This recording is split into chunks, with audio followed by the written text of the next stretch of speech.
সারাদিনের নিউজ বৃত্তান্তে আপনাদের স্বাগত। সারাদিনের বাছাই করা খবরের আপডেট নিয়ে আপনাদের সঙ্গে আমি অনিন্দিতা। আজকের বিশেষ বিশেষ খবরগুলো এক নজরে।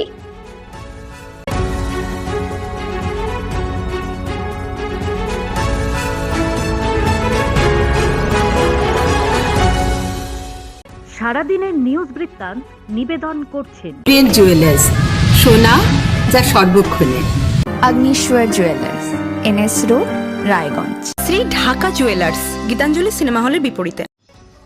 যত এগিয়ে আসছে রায়গঞ্জ বিধানসভা উপনির্বাচন, ততই জোর কদমে চলছে কৃষ্ণ কল্যাণীর প্রচার। রবিবার দুপুরে রায়গঞ্জ মিউনিসিপ্যালিটি পার্কের মোহরকুঞ্জ ভবনে তৃণমূল শিক্ষা সেলের পক্ষ থেকে কৃষ্ণ কল্যাণীর সমর্থনে শিক্ষক সমাবেশ অনুষ্ঠিত হয়। পশ্চিমবঙ্গ তৃণমূল প্রাথমিক শিক্ষক সমিতি ও পশ্চিমবঙ্গ তৃণমূল মাধ্যমিক শিক্ষক সমিতি একযোগে প্রায় 400 জন শিক্ষক শিক্ষিকার উপস্থিতিতে কৃষ্ণ কল্যাণীর হয়ে ভোট প্রচার করেন। একদিকে মমতা বন্দ্যোপাধ্যায়ের উন্নয়নমুখী প্রকল্প, অপরদিকে এই উপনির্বাচনে সরকার পরিবর্তন হবে না, শুধুমাত্র শাসক দল জয়ী হলে এলাকার উন্নয়ন ত্বরান্বিত হবে, এটি তুলে ধরাই ছিল এই সমাবেশের মূল উদ্দেশ্য। নিজের ভোট তৃণমূল কংগ্রেসকে দেওয়া ও অপরদের এই সরকারের উন্নয়নমুখী প্রকল্পগুলি তুলে ধরার বার্তা দেওয়া হয় এই কর্মসূচিতে। রায়গঞ্জ ব্লাড ব্যাংকের রক্ত সংকট মেটাতে রক্তদান শিবির অনুষ্ঠিত হলো হেমতাবাদ থানার পুলিশের উদ্যোগে। রবিবার দুপুরে হেমতাবাদ গৌরাঙ্গ ক্লাবে এই রক্তদান শিবিরটি অনুষ্ঠিত হয়। আইসি সুজিত লামা সহ এদিনের এই রক্তদান শিবিরে মোট 40 জন রক্তদাতা রক্তদান করেন। প্রত্যেক রক্তদাতার হাতে শংসাপত্র তুলে দেওয়া হয়। এদিন হেমতাবাদ থানার আইসি সুজিত লামা সহ অন্যান্য পুলিশ আধিকারিকরা উপস্থিত ছিলেন এদিনের রক্তদান শিবিরে। পুলিশের এই উদ্যোগকে সাধুবাদ জানিয়েছেন এলাকার সাধারণ মানুষ। সারা দেশের পাশাপাশি উত্তর দিনাজপুর জেলাতেও মহাসম্মানের সহিত হুল দিবস পালন করা হলো। রবিবার হেমতাবাদের ঠাকুরবাড়ি এলাকায় সিধু কানু মন্দিরে আদিবাসী দশমানজি বাবা কমিটির উদ্যোগে হুল দিবস উদযাপন করা হয়। এদিনের অনুষ্ঠানে উপস্থিত ছিলেন হেমতাবাদ থানার ট্রাফিক অফিসার শিবশঙ্কর রায়, গণেশ টুডু, পলাশ মার্ডি, সুকু হেমব্রম সহ অন্যান্যরা। এদিনের হুল দিবসের তাৎপর্য আলোচনা করার পাশাপাশি আদিবাসী নাচ গানের আয়োজন করা হয়, পাশাপাশি সকলের মধ্যে খিচুড়ি বিতরণ করা হয়। দীর্ঘদিন ধরে হোটেলের আড়ালে চলছিল দেহ ব্যবসা। নজরদারি ছিল আগে থেকেই, তবে হাতে নাতে ধরার অপেক্ষায় ছিল এনজেপি থানার পুলিশ। যেমনটা ভাবনা ঠিক তেমনটাই করলো গত শনিবার রাতে। যখন সবাই ভারতের টি-20 বিশ্বকাপ জয় নিয়ে মাতোয়ারা ছিল, ঠিক তখনই চলছিল ঠাকুরনগরের একটি হোটেলের ঘরে দেহ ব্যবসা। গোপন সূত্রে খবরের ভিত্তিতে ঠাকুরনগরের ওই হোটেলে অভিযান চালায় এনজেপি থানার সাদা পোশাকের পুলিশ। হাতে নাতে আপত্তিকর অবস্থায় গ্রেফতার করা হয় 3 মহিলা ও সুমন কুমার চৌধুরী, রিতেশ কুমার ও রাজীব রঞ্জনকে।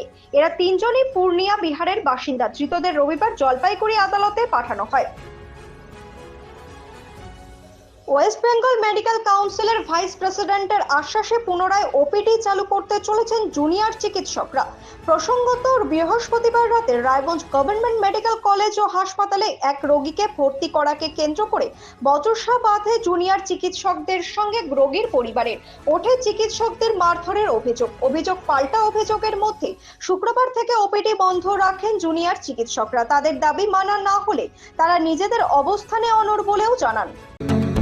প্রতিদিনের প্রতি মুহূর্তের খবরের আপডেট পেতে চোখ রাখুন নিউজ বৃত্তান্তের ফেসবুক পেজে। সাবস্ক্রাইব করুন নিউজ বৃত্তান্ত ইউটিউব চ্যানেলকে।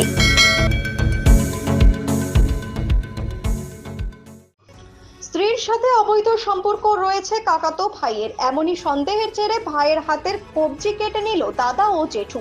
শনিবার রাতে চাঞ্চল্যকর ঘটনাটি ঘটে কালিয়াগঞ্জ থানার বরুণা অঞ্চলের পূর্ব গোয়ালগাঁওয়ে। গুরুতর জখম অবস্থায় বিপ্লব রায় নামে ওই যুবককে প্রথমে কালিয়াগঞ্জের পুনর ব্লক স্বাস্থ্য কেন্দ্রে নিয়ে গেলে কর্তব্যরত চিকিৎসক তাকে রায়গঞ্জ মেডিকেল কলেজে রেফার করে। সমস্ত জায়গার পাশাপাশি সাড়ম্বরে 170তম হুল দিবস পালিত হলো রায়গঞ্জ বিশ্ববিদ্যালয়। রবিবার রায়গঞ্জ বিশ্ববিদ্যালয়ের SC/ST সেলের তরফে এই কর্মসূচির আয়োজন করা হয় প্রিয়রঞ্জন দাস মুন্সির সভাকক্ষে। বিশ্ববিদ্যালয়ের উপাচার্য দীপক কুমার রায় সাঁওতাল বিদ্রোহের অন্যতম নায়ক সিধু ও কানুর মূর্তিতে মাল্যদান করে শ্রদ্ধা জানান। এছাড়াও ছিলেন বিভাগীয় অধ্যাপক ডক্টর বাবুলাল বালা, অধ্যাপক তাপস পাল সহ অন্যান্য বিশিষ্ট ব্যক্তিরা। সমস্ত জায়গার পাশাপাশি সাড়ম্বরে 170তম হুল দিবস পালিত হলো ইটাহারে। রবিবার ইটাহার ব্লক তৃণমূল SC/STর সেলের তরফে এই কর্মসূচির আয়োজন করা হয় ইটাহার স্কুলপাড়ায় অবস্থিত সিধু কানুর পূর্ণবয় মূর্তির পাদদেশে। ইটাহারের বিধায়ক মোশাররফ হোসেন সাঁওতাল বিদ্রোহের অন্যতম নায়ক সিধু ও কানুর মূর্তিতে মাল্যদান করে শ্রদ্ধা জানান।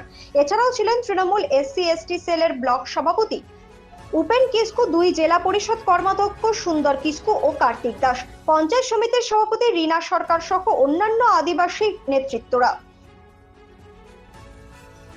গলায় ফাঁস দিয়ে এক গৃহবধূকে মেরে ফেলার অভিযোগ উঠল শ্বশুরবাড়ির লোকজনের বিরুদ্ধে। ঘটনায় চাঞ্চল্য পাড়াহরিপুর এলাকায়। দেহ ময়না তদন্তের জন্য রায়গঞ্জ মেডিকেল কলেজের মর্গে পাঠানো হয়। রবিবার বিকেল আনুমানিক 5টা নাগাদ মৃত গর্ভবতীর পরিবারের সাথে কথা বলে জানা যায় তার নাম মিতালি খাতুন, শ্বশুরবাড়ি ইটাহারের পাড়াহরিপুর এলাকায়। পরিবারের দাবি, এদিন সকাল 10টা নাগাদ তারা তাদের মেয়ের শ্বশুরবাড়িতে গিয়ে তাকে মৃত অবস্থায় দেখতে পায়। তড়িঘড়ি তাকে উদ্ধার করে হাসপাতালে নিয়ে এলে চিকিৎসকরা এই গৃহবধূকে মৃত বলে ঘোষণা করেন। পাহাড়ে লাগাতার বৃষ্টির জন্য এলাকায় বন্যা পরিস্থিতি উদ্ভব হয়েছে। আলিপুরদুয়ার জেলার কুমারগ্রাম ব্লকের শঙ্কর রায়ডাক 2 নং নদীর জলস্তর ভোর সকাল থেকে হুহু করে বেড়েই চলেছে। পাশাপাশি এলাকার বাসিন্দারা জড়ো হয়েছেন নদীর ধারে। চিন্তার কারণে রয়েছেন স্থানীয়রা। তবে প্রশাসন তরফে নজরদারি রয়েছে এলাকায়। অপরদিকে হাসিমারা তোরসা নদীর জল বৃদ্ধি পেয়েছে। ভুটান পাহাড়ে লাগাতার বৃষ্টির ফলে তোরসার জল বাড়ছে। সারাদিনের নিউজ বৃত্তান্ত আজ এই পর্যন্তই। সঙ্গে থাকুন, দেখতে থাকুন, চোখ রাখুন নিউজ বৃত্তান্তে। নিউজ বৃত্তান্ত, হলুদ নয়, স্বচ্ছ।